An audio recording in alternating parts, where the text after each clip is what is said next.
Hello again, everybody, and welcome to Fresh Catholic and our Lenten series. I'm Charles Merritt, and this episode is Good Friday Part 2, where we're going to take a look at the scourging, the crucifixion, and the burial of Jesus. Once we do that, we'll wrap up our series with a final episode, and that'll be talk about Holy Saturday.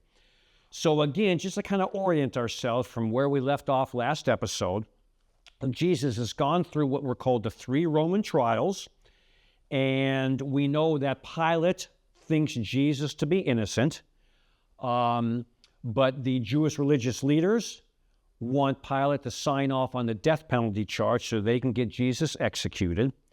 And in the background, they've been stirring up the people, so there's a certain amount of tension and agitation in the air. It's increasing.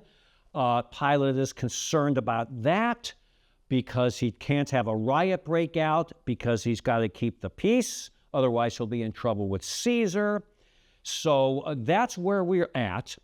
And we've indicated that Pilate has tried a number of times, we've been calling them escape clauses, to get out of this Jesus situation that has been dropped on, literally on his doorstep without warning. Because again, when Good Friday dawned, for Pilate, it was a day like any other day until it wasn't, right? So he had this whole situation dropped on him without any warning. And he's been making every possible attempt to get out from underneath it, right? The last attempt was where we left off last episode, and we'll pick up this episode, is that he's thinking, if he can just have Jesus scourged, and scourged badly enough, and then present him to the crowd bloodied, that will be enough for the crowd and the Jewish religious leaders. That'll satisfy their bloodlust, so to speak, and they'll be satisfied with that, and they'll drop having Jesus executed. That's what Pilate is thinking when he orders the scourging of Jesus, who he believes is innocent. That's where we left off last episode. That's where we'll pick up the narrative this episode. So he sends Jesus off to be scourged. So what exactly did a Roman scourging, what did it consist of? Well, we can say a number of different things about it. Number one, it was a public event, because a scourging and a crucifixion, for Rome, each of those had 2 major purposes. Number one, to inflict maximum pain and torture, and in the crucifixion, death. And number 2, and sometimes this is lost in the mix, to inflict maximum humiliation. So they were after humiliation and pain, right? That's why scourgings and crucifixions were very public events, okay? Because they wanted to humiliate the person. They wanted to inflict as much pain as they could on the person to serve as a deterrent to keep the Pax Romana, to keep the Roman peace. In essence, saying, look, see that guy that's been scourged? See that guy hanging on the cross? Any guy? That could be you if you commit a crime. So, if you're thinking of disturbing the Pax Romana, if you're thinking of disturbing the Roman peace, I'd think again, because that could be you, and that will be you. So it was a large deterrent. So it was a very public event, maximum humiliation, maximum pain. Now, what they would do, and again, we probably have seen the visuals, and if you've seen Mel Gibson's Passion of the Christ, he went into great detail and visually showed exactly what a Roman scourging and a Roman crucifixion was like in all its horrificness. So what you would do is you would lead the person, and there would be kind of like a stump, right? And there would be a hook on the top of the stump. And what you would do, oftentimes, because we're after, not we, because the Romans are after, a maximum humiliation in a scourging and in a crucifixion, oftentimes the person would be stripped down to just their loincloth, or even worse, they'd be stripped naked, because that would factor into the humiliation part. So you'd bring the accused who's shackled. He would, because it's just a stump, just a couple of feet high. The person would bend over. He'd be shackled to this ring that's on the stump. So he's shackled to it, exposing his back. And there would be 2 Roman soldiers on either side. And they would have handheld whips with leather coming out of them. But embedded in the leather would be sharp, tiny bones and sharp bits of metal. And what the Roman soldiers would do is they would take time, they would kind of alternate bringing this whip down with the bone and the metal fragments in it onto the back of the accused. One soldier would do it, pull it back, another soldier pull it back, and they would alternate like that. Now, because the whip, because the leather had bones and metal fragments in it, when you brought it down onto the person's back, the bone and metal would dig into the skin. So when you drew it back out, it would pull out bits of skin with it, right? And if you pulled it out, there would be kind of a long, bloody stripe. Now, the reason I mention that is, if we go back to the Old Testament, the book of Isaiah and his suffering servant prophecies, we know the verse. By his stripes, he's talking about Jesus, by his stripes we will be healed. And that's what a scourging did. The bringing down of the whip with the bones and metal and the pulling back of it would cause long ribbon-like bloody stripes on the back of the person, okay? So when Isaiah said, by his stripes we are healed, Jesus' back actually would have stripes, bloody long ribbons from the handheld whip coming out. All right? So it was a very vicious act, a scourging. It was a very bloody act. There would be a lot of loss of blood, okay? Now, the Romans, again, because this was a prelude to crucifixion, the Romans would want the person to die by crucifixion. They wouldn't want them to die during a scourging. So the Romans, if we use this word, in perfecting a scourging and perfecting a crucifixion, they knew what they were doing. They knew exactly how far they could go on each individual before they had to stop the scourging, because they didn't want to kill him during the scourging. So they would scourge him toward, up to the inch of their lives, oftentimes, and then stop because they wanted the death to occur on the cross, all right? So they scourged Jesus, okay, and he is a bloody mess. They bring him back to Pilate. That's when Pilate presents him to the crowd and says his third famous phrase, Ecce homo, behold the man, thinking, surely the Jewish religious leaders and the crowd, the people that they've been stirring up, will take a look at this guy who's a bloody mess, and that'll satisfy him, okay? That'll be enough, and they'll say, okay, we wanted him killed, but this is good enough. Go ahead and let him go, okay? He's learned his lesson, so to speak. So when you're Pilate and you present Jesus to the people and the Jewish religious leaders, and you say, behold the man, you're thinking, surely now I'm going to get out of this. Now that will satisfy him, okay? Well, we said that Pilate, when they saw Jesus coming back from Herod, when he saw that, he was dismayed. When they chose Barabbas, he was shocked.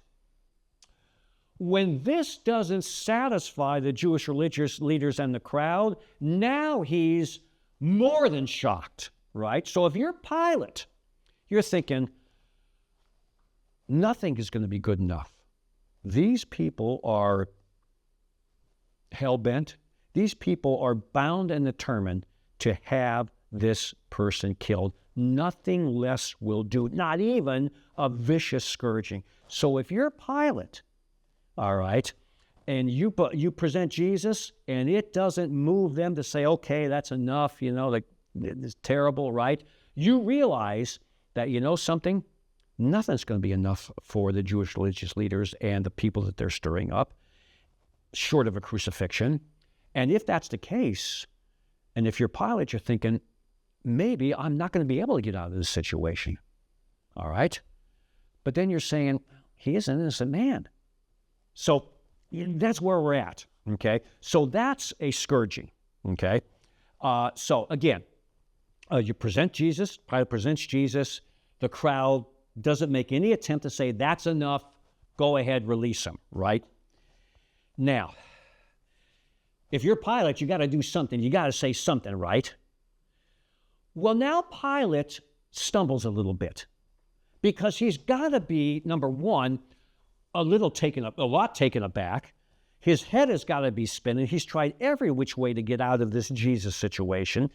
He's realizing maybe I can't do it. The crowd is getting more and more agitated because they're getting stirred up. He can't afford a riot, right? So if you're Pilate, you're thinking, you got to say something, right? So Pilate makes a bit of a stumble. Now, in the legal profession, budding lawyers are taught, in the courtroom, when you're examining a witness or cross-examining, never ask a question you don't know the answer to. Well, Pilate kind of does this. He makes that mistake, all right, in this courtroom, so to speak, right? Because he is shocked beyond belief that a scourging is not going to satisfy him. So then he asks a question that, it's not that he didn't know the answer to, but it's in that vein. He says, well, what do you want me to do with him? Okay? That's when, and when we have, when we read the passage in Lent and Palm Sunday, right? Usually the congregation, us, we're given this. We play the role of the people, the crowd. That's when we say in those pews, crucify him, right? Because that was the answer that Pilate got when he says, in essence, okay, well, he's thinking to himself, well, this isn't good enough. What do you want me to do with him? That's when they say, crucify him. Okay? Pilate responds, what has he done? And they say, crucify him, right? And Pilate is still not gotten to the point where he's going to allow Jesus to be crucified. He's getting closer, but he hasn't reached that point yet, right? Now, the Jewish religious leaders, again, they want Jesus killed. This has been a lot more difficult than they thought it would be, but now they figure they've got Pilate almost boxed into a corner. He's got to authorize the crucifixion. Even if he still believes Jesus is innocent, we've got him, the Jewish religious, we've got him backed so far into a corner, he's got to relent. He's out of options, right? He's played all his cards, so to speak, all right? So if you're the Jewish religious leaders, you're right there, but you're not there yet. So what do you want me to do with him? Crucify him. What has he done? Crucify him, all right? Pilate is almost there, but you got to get him over the edge. That's when, of all the cards the Jewish religious leaders played, now they bring out their ace in the hole, right?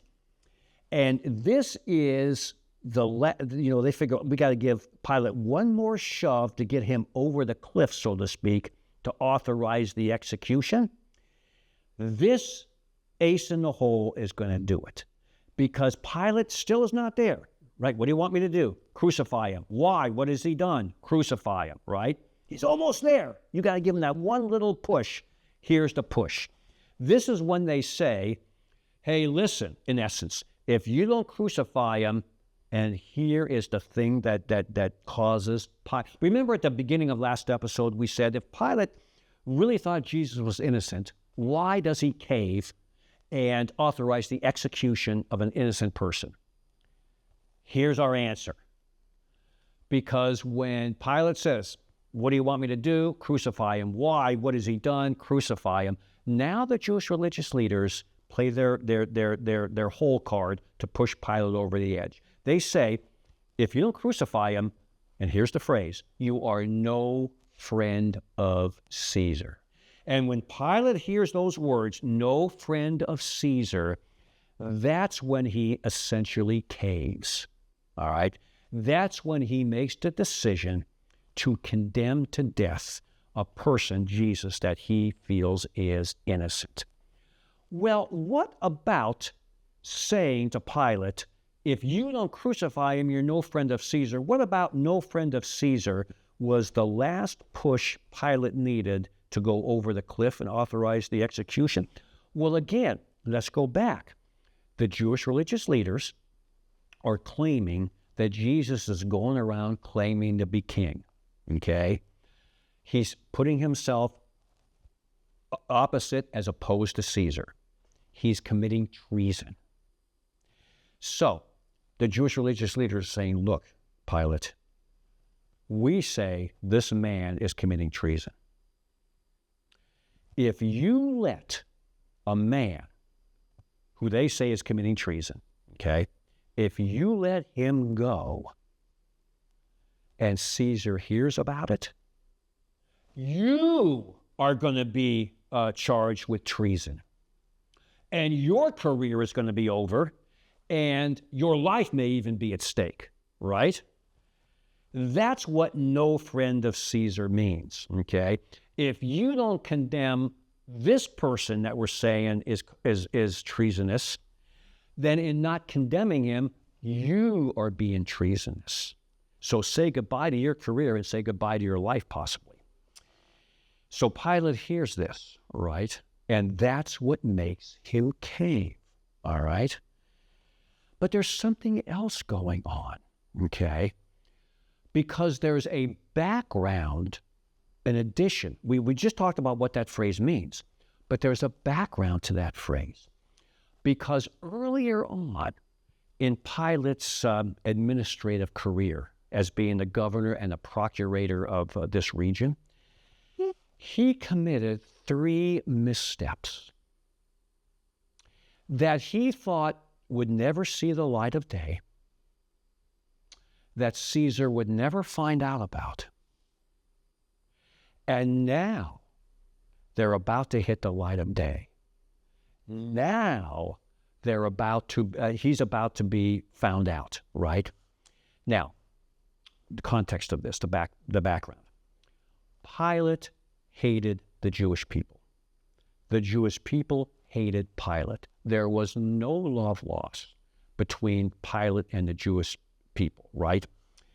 And Pilate, in addition to being weak-willed, obviously, he caves, was also a very vicious guy and a vindictive guy, right? And he did 3 things that just were over the top in terms of the Jewish people.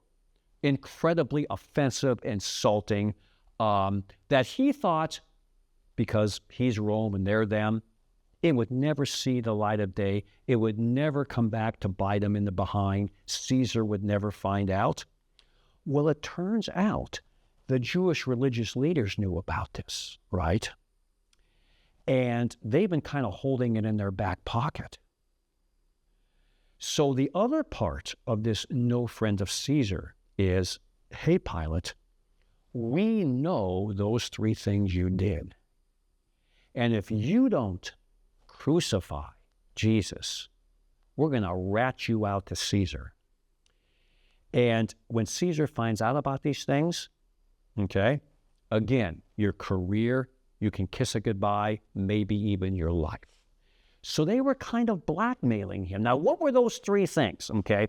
They were called the standards, the aqueduct, and the sacrifices. That's kind of the names that will tag on them. Now, what were those events?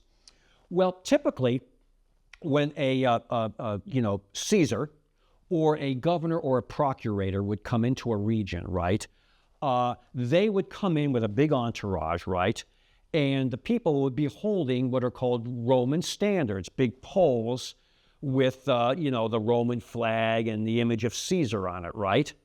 They would kind of have those. They would be holding those as part of the entourage when you came in.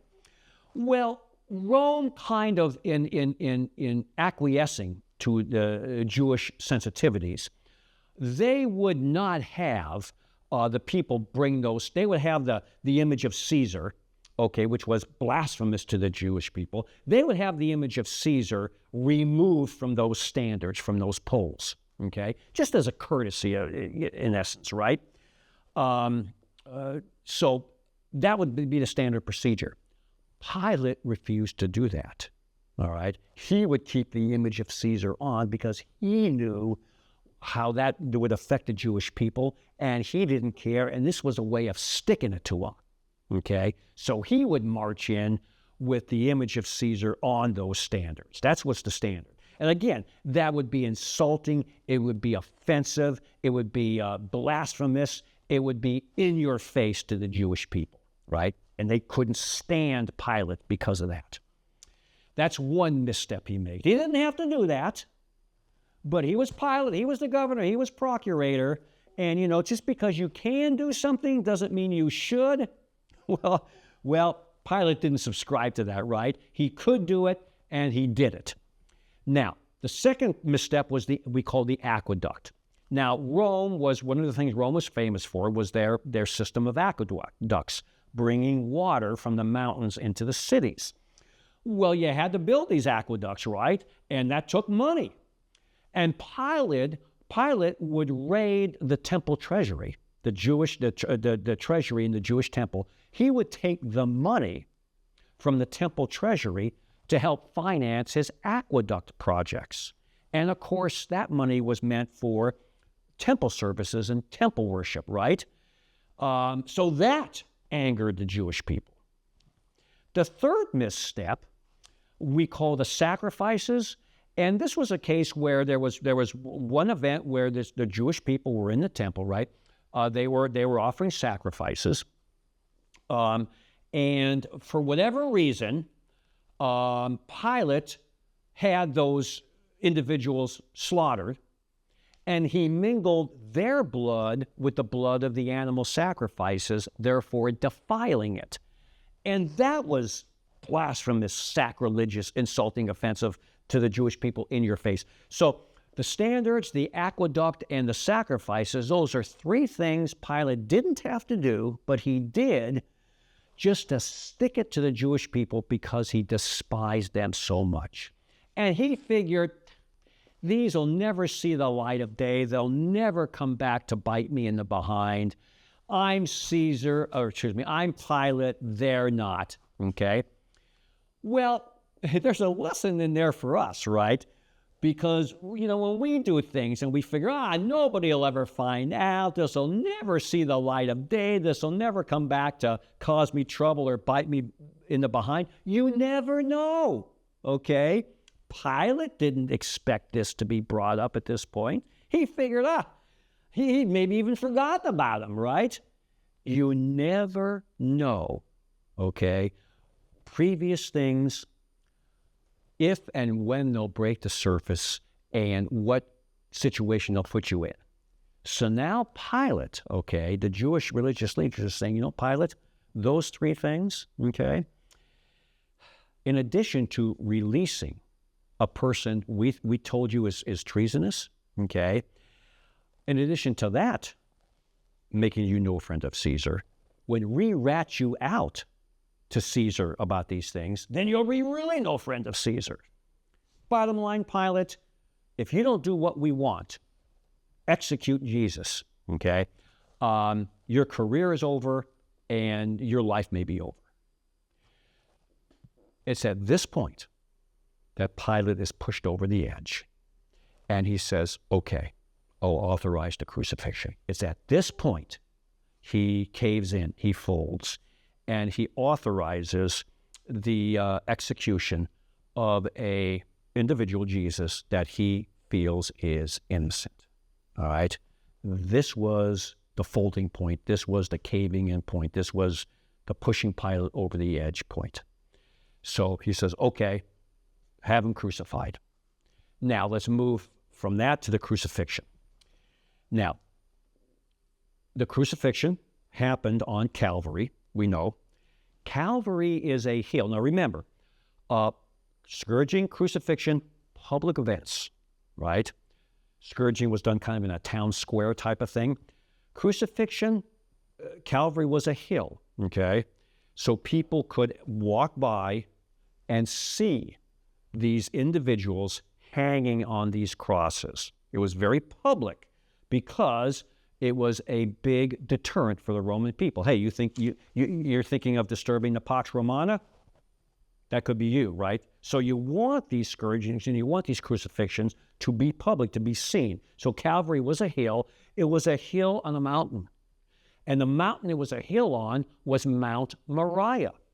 Now, the reason I mention that is because if we go back to the Old Testament, the event that foreshadowed and prefigured Jesus' crucifixion was when Abraham was asked to sacrifice his son Isaac. And you know the story. They went to a mountain, right? And Isaac carries the wood, just like Jesus carried the wood of the cross. Isaac is bound to the altar, just like Jesus is bound to the cross. And we know that Abraham, just as he had, the knife raised up, he was stopped, right? So Isaac wasn't sacrificed. The mountain that Abraham took Isaac to was Mount Moriah. And Calvary is a hill on that same mountain, okay? So they have to go from Pilate's temporary residence outside the city limits of Jerusalem to Calvary. Everything is public about this, right?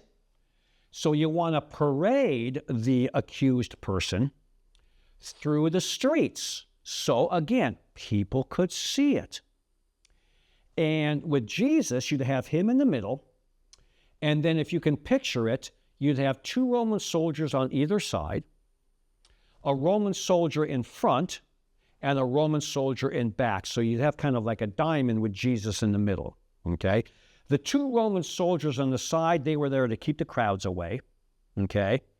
The Roman soldier in the back was kind of to keep the crowd away from in back. The Roman soldier in the front held the placard, okay?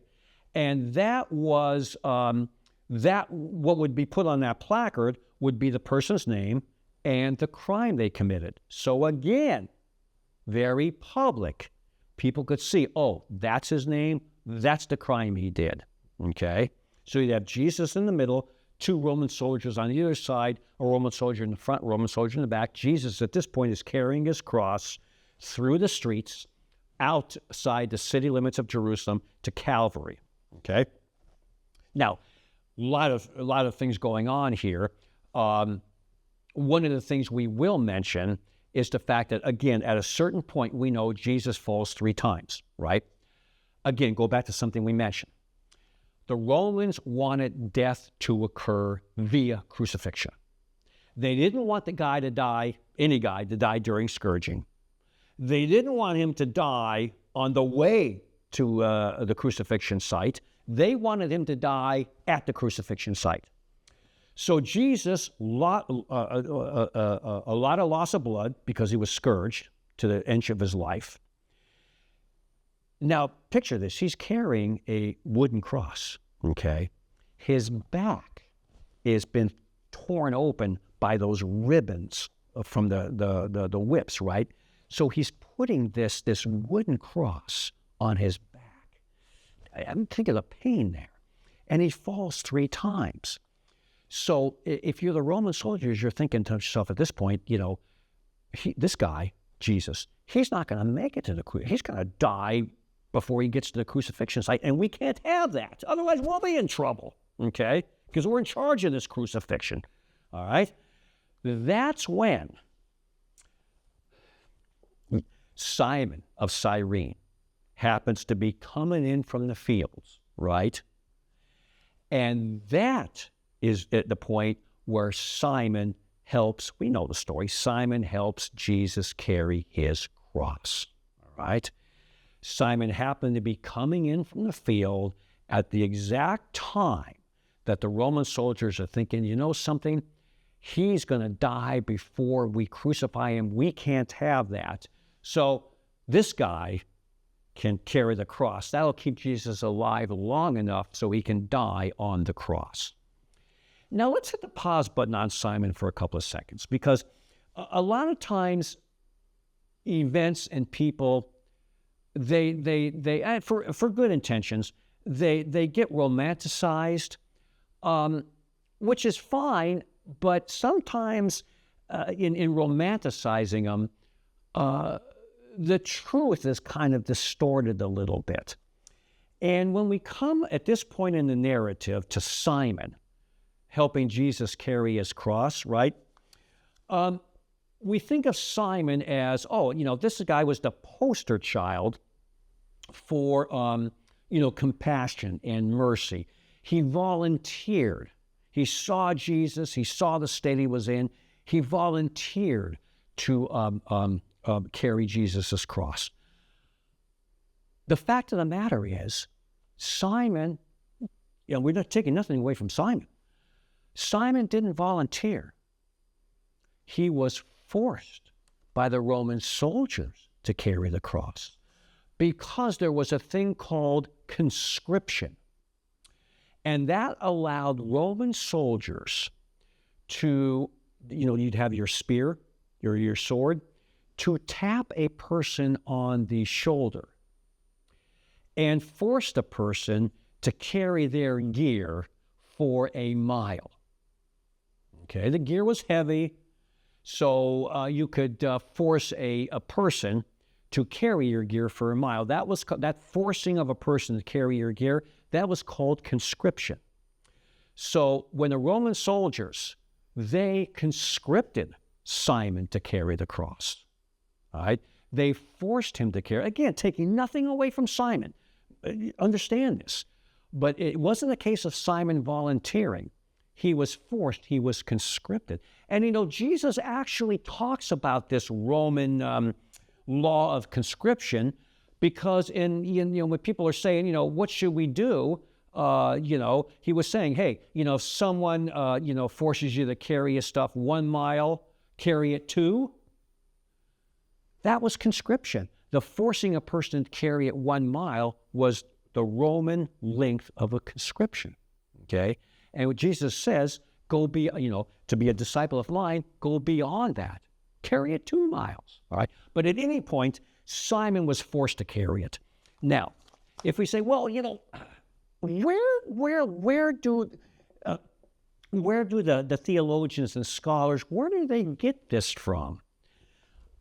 Now, I just happen to have a Bible here, and it just happened to be open to Luke chapter 23, and I'm looking at verse 26. So Luke 23:26, look at how Luke records this event of Simon helping Jesus carry his cross.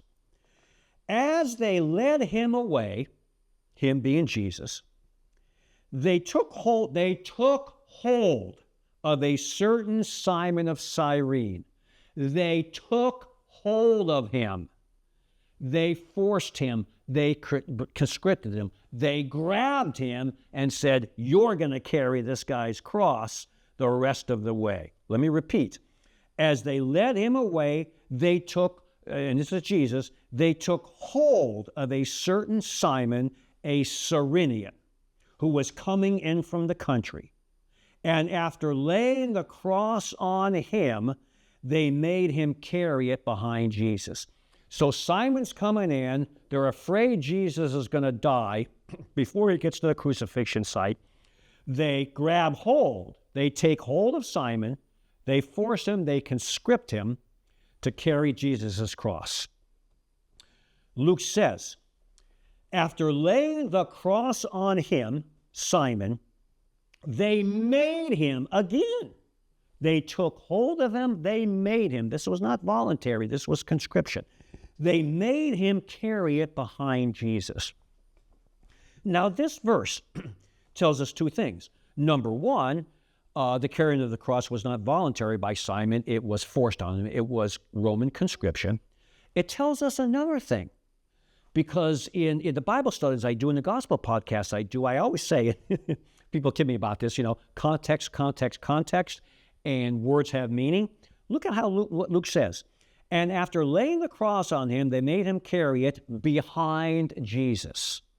So if you have the visual, Simon is carrying Jesus' cross, and he's behind Jesus. All right? He's following Jesus with the cross. That's the visual Luke is painting. Simon carried the cross behind Jesus. Simon, with that cross, is following Jesus. Why do I make mention of that? So we have the proper visual, number one, as Luke records it. But remember something Jesus says, again, about being one of his disciples. Take up your cross daily and what? You know the words. Take up your cross daily and follow me.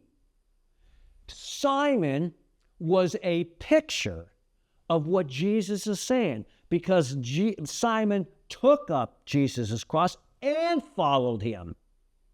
Luke records he carried Jesus' cross behind him. Take up your cross and follow me, right? Simon is a visual of that. Interesting. So on the way to Calvary, that's where we meet Simon, and now we know a little bit more of that event, right?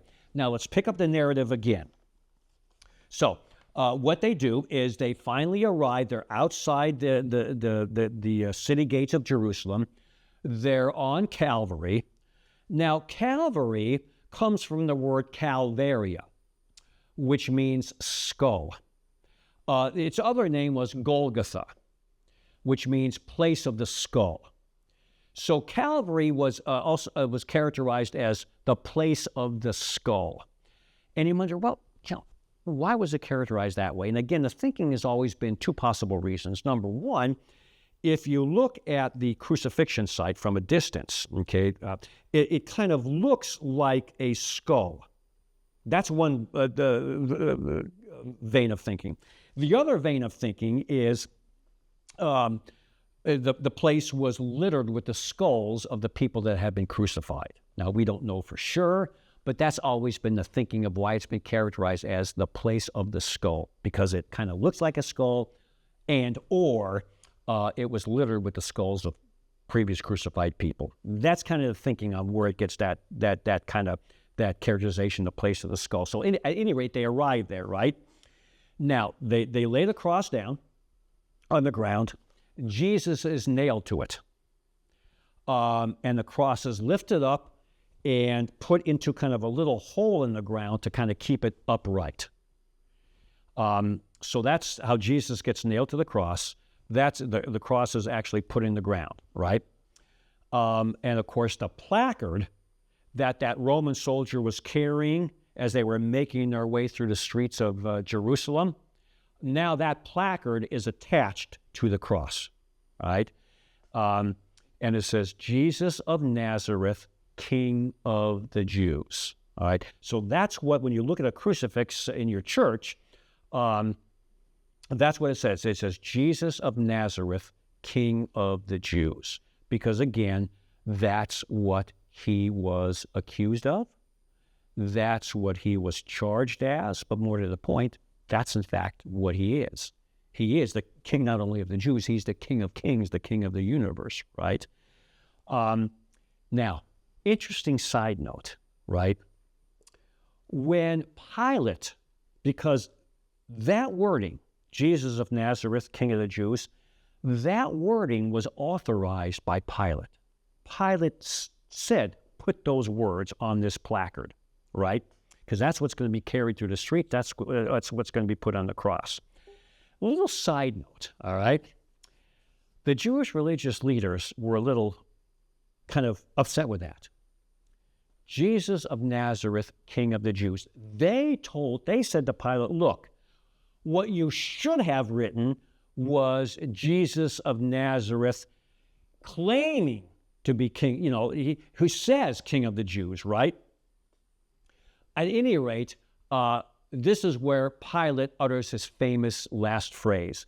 And he says, what I have written, I have written. Because in Pilate writing that Jesus was king of the Jews, that Jesus was king, he was writing the truth, ironically enough. And that upset some of the Jewish people. But as one final gotcha to the Jewish people, Pilate said, I'm not going to change it. What I have written, I have written. Now, Jesus is now on the cross. He's hanging there. A couple of things that we want to mention, because there's so much going on, right, that we just don't have the time to mention everything, even though I think we're mentioning a lot, right? When he's on the cross, back in Jerusalem, back at the temple, and we know the temple veil is torn in two. Now, the temple veil was the veil that kept people, even priests, from going into the Holy of Holies. That was where the Holy of Holies was, where the Ark of the Covenant was, where you had Aaron's rod, you had some manna, and the Holy of Holies, the only person that could go in there was the high priest, and he could only go in there one day a year on the Day of Atonement. So this temple veil would separate that. And the veil was really tall and very thick. It wasn't like a sheet.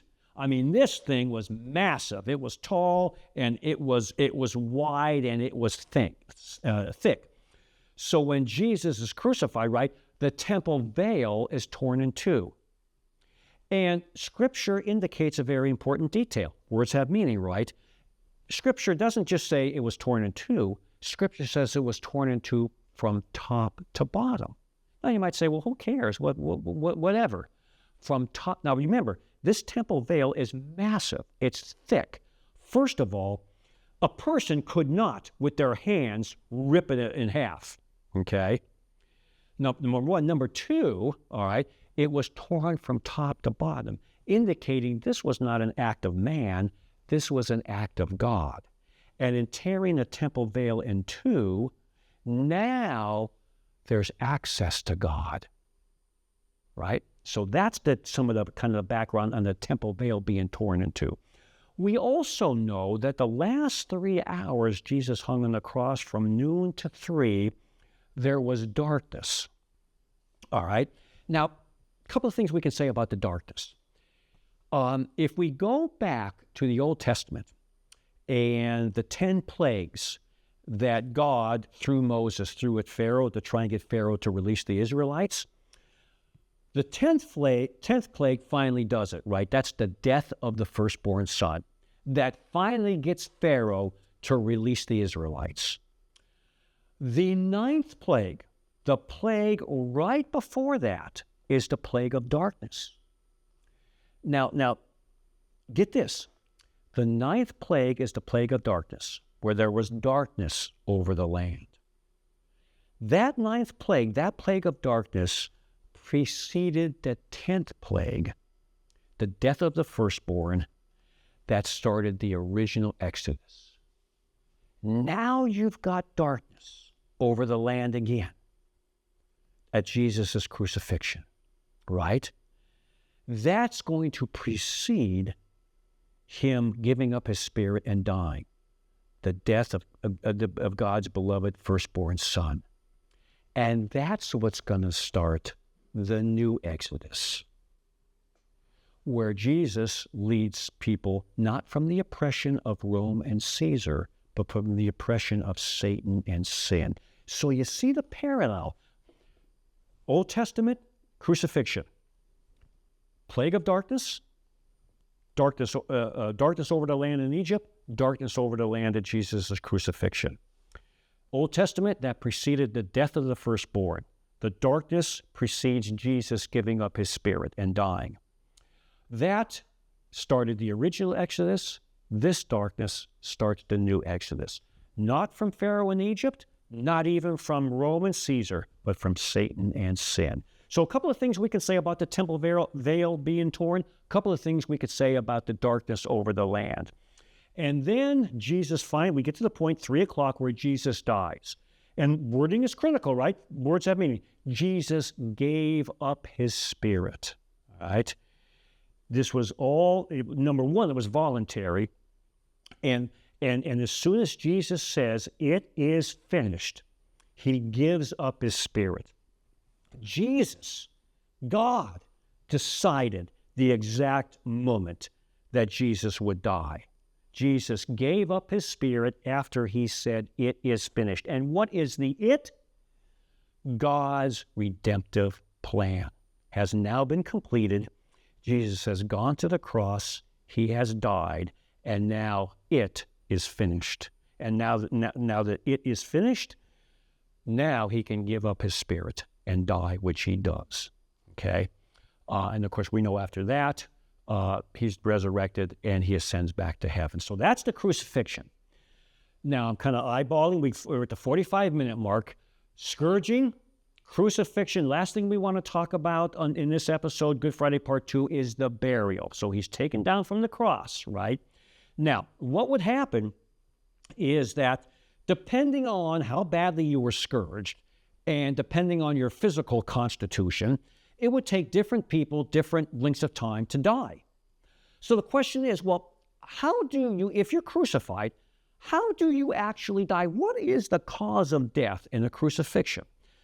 Well, a couple of possibilities. Number one, if you've been scourged and now you're on the cross, loss of blood. That could be one cause of death. If you're hanging on the cross for a while, exposure to the elements. That could be a second cause of death. But the main cause of death in crucifixion is asphyxiation. It's suffocation. Because again, if you have a cross as crucifix within eyesight, or the next time you look at one in your church, you've got Jesus on the cross. His hands are nailed, and his feet are nailed. His feet are nailed together, one on top of the other, right? And they're nailed, if you look closely, on what's called a little foot pedal. All right, they're not just dangling there. His feet are nailed to a foot pedal. Now, what would happen is that you want it to, you want it to stay alive as long as possible, obviously, right? So you want to keep breathing. So what you would do if you were hung on a cross is, as the blood loss continued, as the elements started to take their toll, you started to get weaker and weaker, right?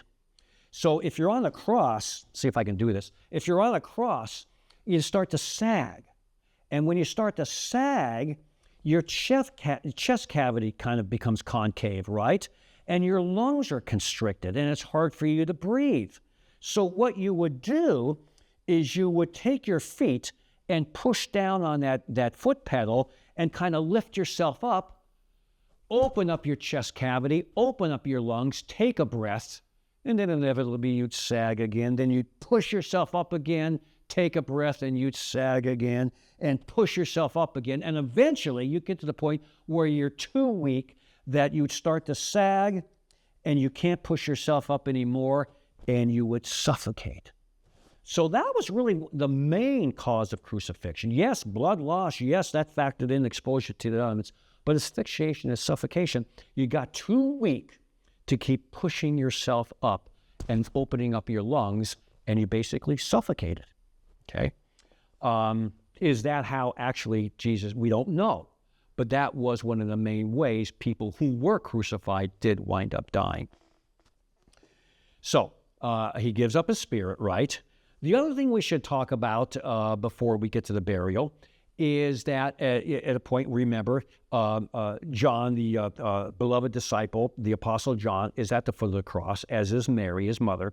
And that's where Jesus looks down and gives Mary, his mother, to John, a disciple, right?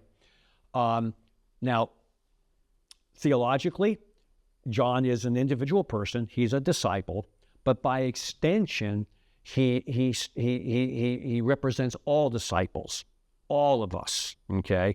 So when Jesus gives his mother to John the disciple, on one level, he's giving an individual person, his mother, to an individual person, John the disciple. But on a much larger level, he's giving an individual person, his mother, Mary, to all disciples, all of us, okay?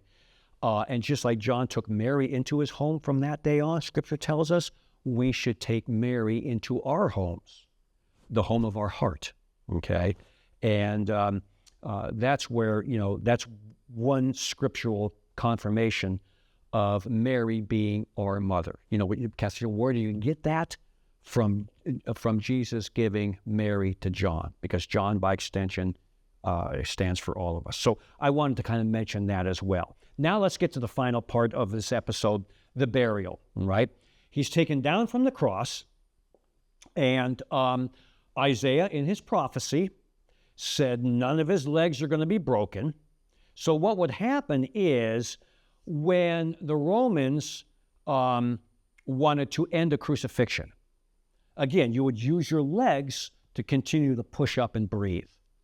Well, if you wanted an individual to die because you needed the cross for somebody else, all right, you can hasten death by breaking their legs. Because if you break their legs, they can't push up and they'll suffocate. So that's how oftentimes Roman soldiers would hasten death. They would break the person's legs that were hanging on the cross. Well, it was prophesied Jesus' legs were not going to be broken. So when they looked at Jesus, they realized he was already dead. And since he's already dead, they don't need to break his legs. And therefore they didn't. And the prophecy's fulfilled. Now, what they did do to make sure is they put a lance in his side, and of course, blood and water flowed out. Okay? But that's kind of the background on why Jesus' legs were never broken, because he was already dead to fulfill the prophecy. Because again, Jesus determined when he would die, okay? Not anything else. So they take him down, and here's where we have two individuals. We've got Nicodemus, who is a Pharisee. We've got Joseph of Arimathea. Now they arrive on the scene. Nicodemus provides the spices. Joseph of Arimathea provides the tomb. So let's say a few words about these two individuals and their actions, right? Now, when a person dies, the Jewish people did not embalm bodies. What they would do is they would wrap them in burial linens and put them into a tomb. And, they'd wrap them in burial linens, and between each wrapping, they would put in spices to kind of keep the stench of decomposition down as long as possible. So as they wrapped the body in burial linens, they would spice that body. Nicodemus brought the spices.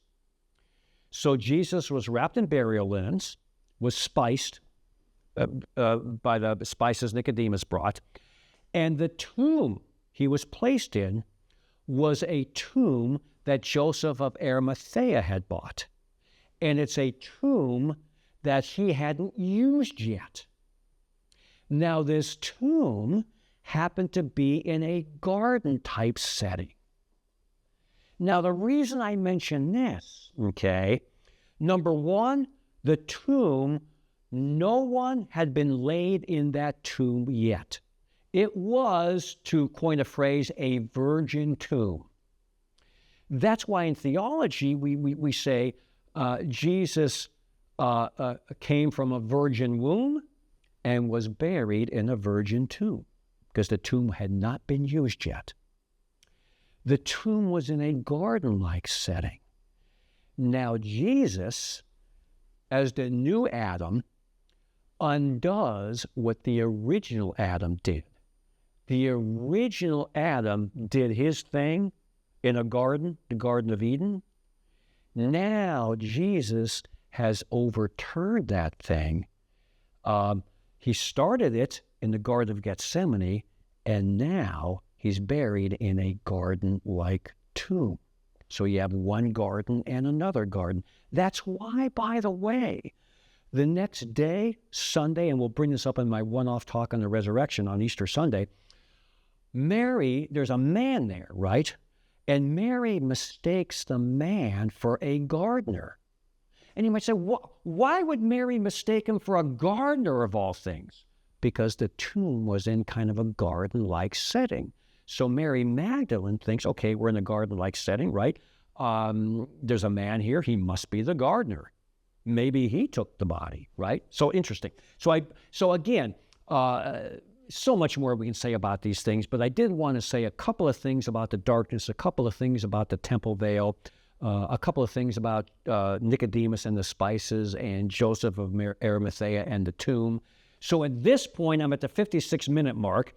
We've talked about the scourging a lot, but not extensively. The crucifixion, a lot, but not extensively. And the burial, a lot, but not extensively. So at this point, we'll wrap up the episode.